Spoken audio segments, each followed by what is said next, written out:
그런 암 환자들을 치료하면서 흥미로운 사실을 발견했습니다. 똑같은 병, 또 똑같은 비슷한 나이 이런 분한테 똑같은 치료를 해도 환자들이 회복 속도와 생존 기간이 크게 다르다는 것을 이분 궁금해했습니다. 그래서 그는 생각한 거예요. 무엇이 그 차이를 만드는 걸까?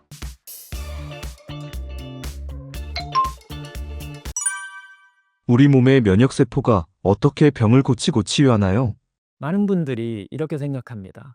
어느 날 갑자기 병이 생겼다. 하지만 사실은 갑자기 생기는 병은 정말 많지 않습니다. 의학적으로 보면요. 우리 몸은 매일 수천 개의 암세포를 만들어냅니다. 이것은 이제 누구나 다 알고 있는 상식이잖아. 그런데 대부분의 사람에게 암이 생기지 않는 이유가 있습니다. 그 이유는 면역세포가 그 암세포를 계속 제거하고 있기 때문입니다. 즉, 우리 몸 안에는 매일 보이지 않는 전쟁이 사실 벌어지고 있는 것입니다. 사람들이 흔히 이렇게 말합니다. 면역력이 떨어졌다. 하지만요, 면역은요, 단순한 개념이 아닙니다. 이 면역 시스템은 우리 몸에서 가장 복잡하고 정교한 시스템 중 하나입니다. 그렇게 쉽게 망가지는 게 아니라는 거예요. 즉, 면역세포들은 세균 감지하는 능력부터 바이러스를 공격하는 능력, 손상된 세포를 제거하는 능력, 암세포를 또 찾아내는 능력이 아주 뛰어납니다. 그리고 이 모든 과정이 24시간 자동으로 이루어집니다. 우리는 믿기지는 못하지만 몸은 계속 스스로를 위해서 싸우고 있는 것입니다.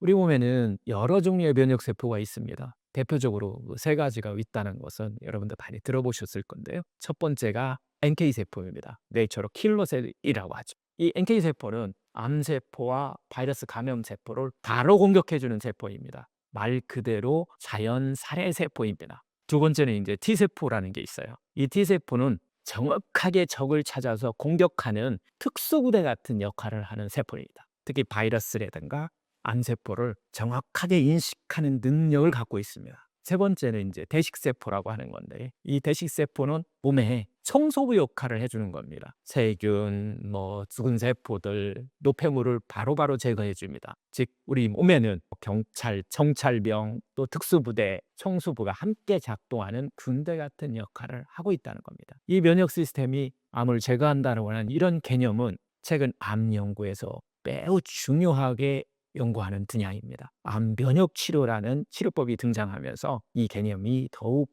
주목받고 있습니다. 2018년에는 면역세포를 이용한 암 치료 연구로 바로 노벨 생리의학상이 수여되었습니다. 이 연구는요, 면역 시스템이 암세포를 인식하고 공격할 수 있다는 사실을 생리적으로 보여준 거예요. 즉, 암과 싸우는 가장 강력한 시스템은 우리 몸 안에 이미 존재하고 있다라고 하는 이야기네요. 제가 환자들을 보면서 느끼는 것은 바로 이 면역의 신입니다. 특히 하루의 생활 습관이 바뀌면 이 면역 상태가 눈에 띄게 달라진 이런 경우가 아주 많다는 거예요. 예를 들어서 수면만 좋아지고 식습관 좀 좋아지고 스트레스가 좀 줄어들면요, 이 면역 지표가 바로 좋아집니다. 몸의 회복 속도도 완전히 또 달라집니다. 몸은 좋은 환경이 만들어지면 면역 시스템이 더 잘 작동합니다. 자연의학에서는 면역을 몸의 자연 치료의 핵심으로 보는 겁니다. 면역은 단순히 병균을 죽이는 기능이 아니라 손상된 세포를 제거해주고 조직을 회복시켜주고 몸의 균형을 유지시켜줍니다. 그래서 자연주의에서는 면역을 높이는 방법으로 자연식의 식사를 권하죠. 제가 항상 이야기하는 5-3 식사법을 그래서 권하는 겁니다. 그리고 또 충분한 수면을 할 수 있는 것을 스스로 좀 터득하셔야 되고, 스트레스 관리하는 것도 다른 사람이 해줄 수 없습니다. 스스로 이 해결책을 찾으시는 방법을 알으셔야 됩니다. 그리고 규칙적인 호흡, 건강한 호흡하는 방법도 알으셔야 되고, 무설반 운동 같은 이런 생활 습관들을 스스로 개선하는 이런 것들을 중요하게 보는 이유입니다. 왜냐하면 면역은요, 내 하루 삶의 생활 리듬에 매우 민감하기 때문입니다. 제가 환자분들에게 자주 하는 말이 있습니다. 몸은 항상 내 편입니다. 내 편. 몸은 우리에게 병을 주려고 하는 것이 아니라 우리를 지키려고 합니다. 면역 시스템은 24시간 동안 바이러스를 제거해주고 암세포를 막 찾아냅니다. 우리가 해야 할 일은 이 시스템이 작동되는 것을 방해하지 않는 것입니다. 몸은 이미 우리를 살리려고 최선을 다하고 있습니다. 우리는 종종 병을 어떻게 이길까 이렇게 생각합니다. 하지만 더 중요한 질문은 내 몸의 면역 시스템이 잘 작동하고 있는가입니다. 우리 몸 안에 그 면역 세포도, 해독 시스템도, 재생 시스템도, 저 수많은 의사가 존재한다라는 얘기를 반복해서 드렸는데요. 그래서 저는 늘 이렇게 또 말씀드립니다. 내 안에 100명의 의사가 확실히 살고 있다. 그것도 현명한 의사가 살고 있다. 그리고 자연치유의 이 시작은 그 의사들이 제대로 일할 수 있게 도와주는 것입니다. 우리 몸의 놀라운 치유 능력은 어떤가요? 제가 환자분들을 만나면서 가장 많이 느끼는 것이 있습니다. 몸이요, 생각보다 정말 훨씬 강하다는 겁니다. 우리는 보통 이렇게 생각합니다. 병이 생기면 몸이 망가져서 그렇다. 망가진 것이다. 이렇게 생각하죠. 하지만 실제로는 몸은 마지막 순간까지 막 회복하려고 노력합니다. 특히 암 환자들을 보면은 몸의 그 회복 능력이 얼마나 놀라운지 우리가 바로 느낄 때가 많습니다. 암 진단을 받으면 대부분의 사람들은 이렇게 생각합니다. 이제 끝인가? 내 몸이 망가졌구나. 그 순간 우리 마음에서는 두려움, 불안감, 절망, 무력감 같은 이런 부정적 감정들이 한꺼번에 몰려. 하지만 흥미로운 사실이 있습니다. 암 환자들의 삶을 오랫동안 연구한 의사들이 상당히 많이 있습니다. 그중 대표적인 사람이 칼 사이먼트 박사입니다. 사이먼트 박사는 미국의 오리건주 대학병원 방사성 종양의학 전문의입니다. 그런 암 환자들을 치료하면서 흥미로운 사실을 발견했습니다. 똑같은 병, 똑같은 비슷한 나이, 이런 분한테 똑같은 치료를 해도 환자들의 회복 속도와 생존 기간이 크게 다르다는 것을 이분 궁금해했습니다. 그래서 그는 생각한 거예요. 무엇이 그 차이를 만드는 걸까? 연구를 해보니 환자의 이 감정 상태, 이 스트레스, 그리고 하루를 살아가는 이 삶의 태도 같은 이 심리적 요인이 큰 영향을 미친다는 사실을 발견했습니다. 최근 현대의학에서도 이 연구 분야가 상당히 발전하고 있습니다. 세계적인 정신의학 학술지는 이 사이코뉴로 이뮤놀로지라고 하는 곳에서도, 즉 마음과 면역의 관계를 이 연구하는 그런 학문 학술지죠. 이 연구에 따르면요, 스트레스 호르몬이 증가하게 되면 면역세포 활동이 감소합니다. NK세포 기능이 뚝 떨어진다는 것을 발견했습니다. 반대로요, 긍정적인 어떤 감정, 안정된 마음, 희망, 이런 마음들을 갖고 있게 되면 면역 기능을 높일 수 있다는 연구들이 계속 밝혀지고 있습니다. 즉 몸의 회복력은 몸만의 문제가 아니라 마음과도 연결되어 있다는 것입니다. 제가 기억하는 환자분이 한 분 있습니다. 재난 당시 몸도 많이 약해져 있었고 또 삶의 의욕도 거의 사라질 상태였습니다. 그런데 생활을 조금씩 바꾸기 시작했습니다. 식습관도 좀 바꾸고 자연 속에서 좀 걷고 치유 호흡을 또 배우기도 하고 감정을 다스리는 법을 배우기 시작했습니다. 몇 달이 지나면서 몸 상태뿐만 아니라 삶의 태도가 완전히 달라졌습니다. 제가 고친 것이 아니죠. 몸이 스스로 회복하기 시작한 것입니다. 저는 단지 몸이 회복할 환경을 조금 도와준 것뿐입니다. 또 한 환자분이 계셨는데요. 암 진단을 받고 치료는 많이 받았지만 몸도 마음도 이렇게 많이 지쳐 있던 분이었습니다. 그래서 이제 내 안에 잠든 의사를 깨우는 이런 이제 프로그램을 제가 이제 그분한테 한번 해보라고 했는데요. 이 프로그램은 상원장의 집, 상원장과 함께 자연치유 하루 살아보기 프로그램입니다. 이분이 처음 오셨을 때, 그곳에 처음 왔을 때 표정이 제가 아주 생생하게 기억합니다. 이제 더 이상 어떤 방법이 있을까? 그런 얼굴이었습니다. 그래서 이제 하루 프로그램을 시작했습니다. 특별한 것을 한 것은 아닙니다. 함께 식사를 하고 또 함께 호흡을 새로 또 좀 배우고 몸을 또 같이 풀고 혈류 흐름을 깨우고 그리고 마음을 내려놓는 시간을 좀 가졌습니다. 그런데 시간이 지나면서 그 짧은 시간이지만 조금씩 변화가 생기기 시작했습니다. 굳어있던 얼굴이 좀 풀리기 시작했고 호흡이 이렇게 깊어지고 눈빛이 달라졌습니다. 그리고 8시간이 이제 끝날 무렵에 그 환자분이 조용히 이렇게 말했습니다. 원장님, 몸이 살아나는 느낌이에요. 그 말을 듣는 순간 저는 다시 확신했습니다. 몸은 고장난 것이 아니라 아직도 나를 살리려고 하고 있다라고 하는 것이죠. 우리 몸에는 이미 면역 시스템도 있고 해독 시스템도 살아있고 재생 시스템도 살아있습니다. 그래서 자연치유는 새로 없는 것을 이렇게 만드는 것이 아니라 이미 있는 것을 깨우는 것입니다. 몸은 마지막 순간까지 절대 포기하지 않습니다. 그래서 저는 늘 이렇게 말씀드립니다. 치료는 밖에서 막 해서 오는 것이 아니라 내 안에서 시작되는 겁니다. 제가 환자분들에게 늘 드리는 말이 있습니다. 몸은 절대 포기하지 않는다는 겁니다. 자신의 마음이 포기할 수는 있지만 몸은 마지막 순간까지 회복하려고 막 노력합니다. 몸은 항상 내 편입니다. 그래서 저는 암을 이렇게 봅니다.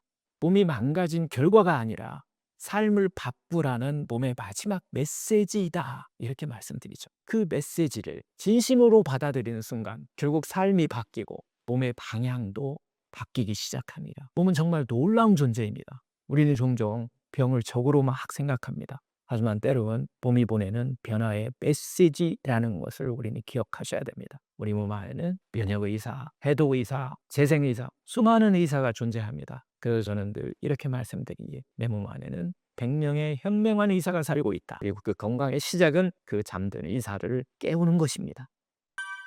암 환자는 어떤 음식을 먹어야 할까요? 암 진단을 받으면 가장 먼저 바뀌는 것이 식탁입니다. 그래서 이렇게 이야기하시죠. 원장님, 이제 뭘 먹어야 하나요? 이거 먹으면 안 되죠? 이제 고기 끊어야 하나요? 사실 이 질문 속에는 정보가 아니라 좀 두려움이 들어 있습니다. 내가 뭐 잘못 먹어서 이렇게 된 건 아닐까? 병이 해롭다는 음식을 또 잘못 먹으면 병이 악화되는 것은 아닐까? 그래서 오늘은요, 막연하게 병이 좋다, 뭐 이게 나쁘다가 아니라 암 환자가 어떤 기준으로 음식을 바라봐야 하는지 분명하게 한번 정리해 보도록 하겠습니다. 많은 사람들이 병을 진단받으면 검색부터 막 시작합니다. 암에 좋은 음식 리스트, 절대 먹으면 안 되는 음식 리스트, 이런 음식 먹으면 재발한다는 그런 음식 리스트, 그리고 그 사이에서 우리는 불안하게 줄을 서죠. 그 순간부터 식탁은요, 전쟁터가 되어버립니다. 밥 한 숟갈도 검열하면서 우리가 먹게 되는 거죠. 하지만 현장에서 보면 회복이 잘 되는 분들은 무슨 음식을 골라 먹을까 보다 이렇게 묻습니다. 이 음식이 내 피를 맑게 하고 독소를 최소화하고 내 몸을 살리는 방향인가요? 라고 묻죠. 음식은 좋은 재료의 문제가 아니라 내 몸의 상태와 방향의 문제입니다. 먹고 나서 몸이 덜 긴장하는지, 속이 좀 편안한지, 불안이 좀 줄어드는지, 좋은 음식보다 중요한 건 내 몸의 반응입니다. 암을 이기는 식단을 찾느라 정작 몸을 더 괴롭히고 있다고 하면 그것은 회복이 아닙니다. 50대 중반의 이 여성 환자분 이야기인데요. 이분은 이제 항암 중이었고 식사 시간이 제일 괴로웠습니다. 잘못 먹으면 안 된다는 이런 생각 때문에 억지로 막 건강식만 먹으려고 하다가 속이 더 안 좋았습니다. 그래서 저는 기준을 좀 단순하게 이분한테 좀 잡아드렸는데요. 일단 많이 먹지 좀 말고 복잡하게 하지 말고 소화가 되는 만큼만 한번 먹자. 몇 주 뒤에 이분이 이렇게 말씀하셨습니다. 원장님, 몸이 덜 싸우는 느낌이에요. 이제 먹고 나서 속이 좀 편하네요. 그게 시작입니다. 암이 사라진 게 아니라 몸이 덜 싸우기 시작하는 순간이었습니다. 의학적으로 보면 암은요, 하나의 음식 때문에 생기는 것보다 몸의 환경이 기울어질 때 점점 커집니다. 즉, 암은 특정 환경에서 더 잘 자란다는 이야기입니다. 만성염증, 혈당의 급격한 상승, 면역 저하, 또 대사 불균형. 즉, 암은 한 가지 어떤 음식보다는 몸 전체의 환경과 관련이 깊습니다. 그래서 질문은 이렇게 바뀌어야 합니다. 어떤 음식이 암을 없애나요가 아니라 어떤 음식이 내 몸의 환경을 좋게 하나요? 이렇게 바뀌어야 한다는 거죠. 이 과학적인 연구들을 종합해 보면 공통적으로 나오는 세 가지 요소가 있습니다. 첫째는요, 혈당을 급격히 올리지 않는 음식, 즉 혈당 스파이크를 만들지 않는 그런 음식이죠. 둘째는 염증을 낮추는 자연식품 위주의 식단들. 셋째는 장내 미생물을 해치지 않는 생채소의 그 섬유질과 그 리듬에 맞는 그런 식사. 결국 복잡하지 않습니다. 과하게 정제된 것보다 자연에 좀 가까우고 과식보다는 좀 적절하. 이게 기본입니다. 몸이 생존 모드가 아니라 회복 모드로 갈 수 있는 조건을 만드는 것입니다. 음식으로 병을 치유할 때는 항상 두 가지 측면에서 같이 봐야 하는데요. 의학적인 측면과 이 자연치유적 관점에서 음식을 보는 거예요. 자연치유적인 어떤 관점에서 보면 음식은 칼로리가 아니라 하나의 정보입니다. 가공식품은 몸에 위기 신호를 줍니다.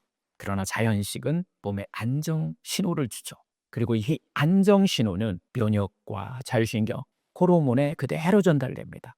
그래서 좋은 식사는 암과 막 싸우라고 외치지 않습니다. 대신 이렇게 환경을 바꿔주는 것입니다. 지금 안전하다.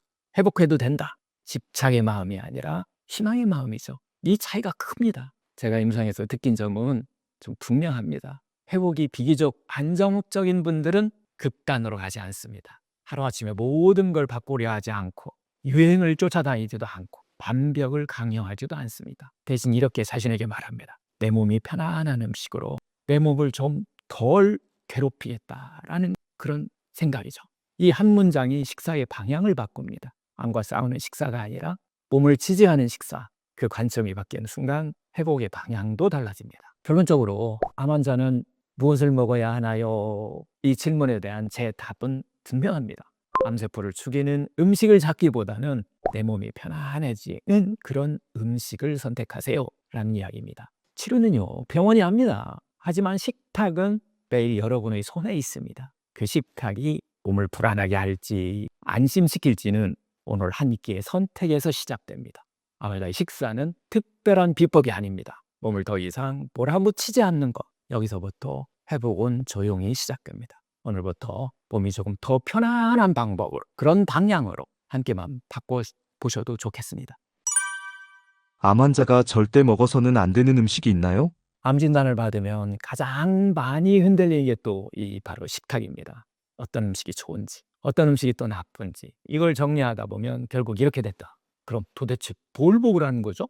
먹을 건 없어지고 불안만 커집니다. 하지만 분명한 사실이 하나 있습니다. 우리가 매일 먹는 음식이 몸을 회복시키는 열쇠가 될 수도 있고 반대로 암을 키우는 환경을 만들 수도 있습니다. 그래서 오늘은 막연한 어떤 금지 리스트가 아니라 암 환자가 실제로 피해야 할 음식 딱 3가지를 의학적 근거와 함께 명확하게 한번 정리해 보겠습니다. 의학적으로 보면 암세포는 일반 세포보다 훨씬 빠르게 자랍니다. 그리고 그 암세포에게 특히 좋은 먹이가 되는 것이 있습니다. 그 첫 번째가 바로 설탕과 정제탄수화물이다.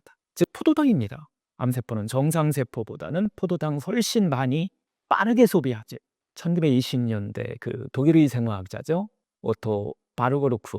이분은 암세포가 산소가 충분해도 포도당을 과도하게 소비하면서 이 젖산으로 바꾸는 현상을 발견했습니다. 이걸 우리는 바르거르크 효과라고 하죠. 지금 우리가 병원에서요 받는 그 PET 검사 있잖아요. 이것도 이 원리예요. 포도당에 방사선 물질을 딱 붙여가지고서 암세포를 찾는 방식입니다. 왜냐하면 암세포가 포도당을 유독 많이 흡수하기 때문입니다. 그래서 제가 말씀드립니다. 단음료, 설탕이 많은 그 간식, 흰바, 흰 밀가루, 과도한 이 정제탄수화물, 이건 완전 금지는 아닐지라도 좀 강하게 줄여야 할 영역입니다. 다음은 지방입니다. 2번째. 특히 이 트랜스 지방과 이 산화된 기름인데요. 이 튀김, 바삭한 과자, 패스트푸드, 마가린, 쇼티니, 오래된 기름으로 조리된 그런 음식들, 이런 음식에 많은 트랜스 지방과 이 산화 지방은 우리 몸의 만성염증을 높이기도 하고요. 면역 기능을 떨어뜨리고 간 해독을 방해합니다.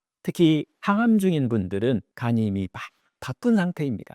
그런데 여기에다 산화된 기름까지 막 이렇게 더해지면은 몸은 회복 대신 방어의 에너지를 쓰게 됩니다. 그리고 마지막 이제 3번째는 가공육과 인스턴트 식품입니다. 뭐 우리가 이야기하는 그 햄, 뭐 소세지, 베이컨 같은 이런 가공육들, 이런 것들은요 세계 보건기구에서는 가공육을요 1군 발암물질로 분류하고 있습니다. 여기서 1군이라고 하는 것은 가능성이 아니라 충분한 근거가 있다는 그런 의미입니다. 또한 이런 가공식품에는 뭐 방부제도 들어있고 또 인공첨가물, 뭐 착색료, 인공조미료, 간이 해독해야 할 물질들이 지속적으로 우리 몸에 들어오게 됩니다. 문제는 한 번을 이야기하는 것은 아닙니다. 한 번 먹었다고 문제가 되는 것이 아니라 반복입니다. 왜 우리는 회복의 시간을 음식에서 계속 이렇게 이야기를 할까요? 자연학에서는 이렇게 봅니다. 암은 세포 하나하나가 잘못된 것이 아니라 몸 전체 환경이 기울어진 결과, 균형이 무너진 결과다라고 하는 겁니다. 수년간 당독소 음식을 반복해서 먹거나 인사중심 식사를 계속하거나 산화된 기름 섭취를 반복하거나 이런 식습관이 쌓여서 혈액이 탁해지고 면역이 흔들리고 산소 흐름이 줄어들고 염증이 지속된 것입니다. 몸의 그 자연 치유력은 맑은 혈액 환경에서 시작됩니다. 그런데 매 끼니 이렇게 독소가 들어오면 몸은 회복 대신 생존 방어에만 에너지를 쓰게 됩니다. 결국 암세포는 암세포를 키울 수 있는 대표적인 음식 3가지 딱 정리를 해드리면은 첫째, 설탕, 정제탄수화물. 둘째, 트랜스지방, 산화된 기름. 셋째, 가공육, 첨가물이 많은 인스턴트 식품. 이 세 가지는 어떤 공포의 문제가 아니라 세포 환경의 문제입니다. 그리고 반대로 말하면 이 세 가지만 강하게 줄여도 몸의 방향은 분명히 바뀌기 시작합니다. 그런데요, 임상에서 제가 본 가장 위험한 음식은 설탕도 고기도 아닙니다. 공포와 이 죄책감입니다. 먹으면서 막 불안해갖고 막 또 먹고 나서 자책하고 스스로를 몰아붙이는 이런 상태. 이 상태는 몸을 계속 긴장 모드에 머물게 만듭니다. 연역은 네가 안전한 상태에서 작동합니다. 그래서 음식보다 먼저 내 마음의 상태를 점검해야 합니다. 묵은 독소 쫙 빠져나가는 공복 핵심 원칙은 무엇인가요? 많은 분들이 이렇게 묻습니다. 원장님, 공복이 해독에 좋다고 하셨죠?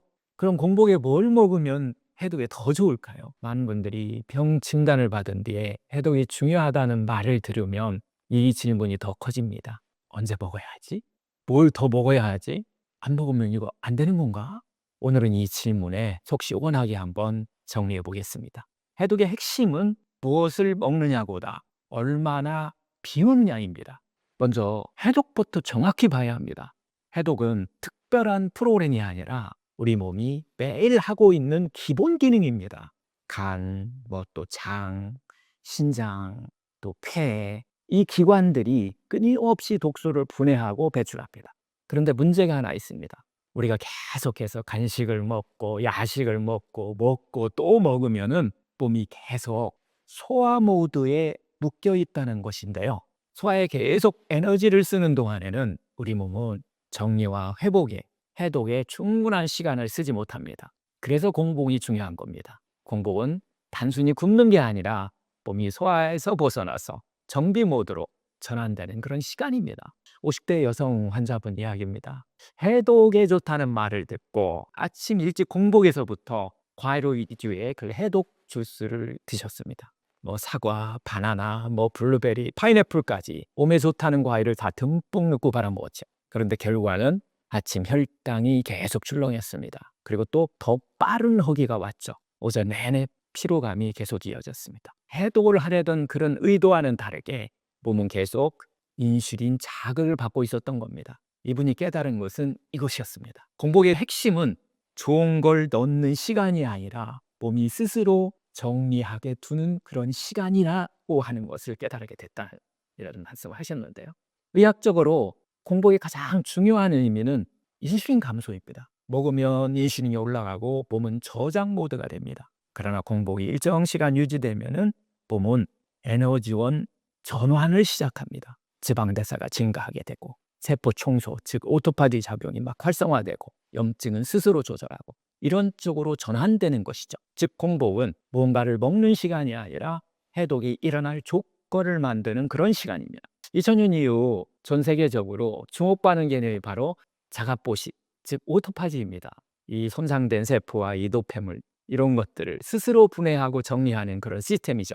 이 연구로 일본의 오스미 요시노리 교수가 2016년 노벨 생리의학상을 받았습니다. 중요한 점은 이겁니다. 자가포식은 포만 상태에서 활발해지는 게 아니라 좋은 걸 먹었을 때 활발해지는 게 아니라 공복 상태에서 더 활성화된다는 겁니다. 즉 계속 우리가 먹게 되면 청소하고 해독할 시간이 줄어듭니다. 몸이 우리 스스로 치유하는 이 자연 치유 관점에서 보면 공복을 몸 회복의 골든 타임이라고 부릅니다. 공복에 먹으면 해독되는 음식 원칙은 바로 그래서 이겁니다. 공복을 깨지 않으면서 소화 부담이 최소인 상태를 유지해 주는 거죠. 그래서 공복에 무언가를 선택한다면 조건이 있습니다. 소화 부담이 적고 혈당 자극이 크지 않고 장과 간을 방해하지 않는 것. 예를 들어서 따뜻한 물 한 컵, 희석한 그 레몬물 뭐 요 정도. 하지만 여기서 핵심은 이것이 공복을 보완하는 것이지 대체하는 것이 아니다라고 하는 점입니다. 해독은 넣어서 하는 게 아니라 덜 넣을 때 일어납니다. 제가 임상에서 느끼는 것은 해독이 잘 되는 분들은 특별한 음식 프로그램을 하지는 않습니다. 대신 이렇게 합니다. 저녁을 과식하지 않는다. 공복 시간을 12시간에서 14시간 이상 유지한다. 아침에 물을 충분히 마신다. 잠을 충분히 잔다. 그 결과는 단순합니다. 뭐 피로가 줄게 되고 복부 비만이 줄게 되고 대변이 안정됩니다. 이게 진짜 해독 반응입니다. 해독은 슈퍼푸드가 아니라 공복에 이듬해니나. 오늘 질문, 이 공복에 먹으면 해독되는 음식이 있나요? 라고 하는 이 질문은 제 답은 아주 분명합니다.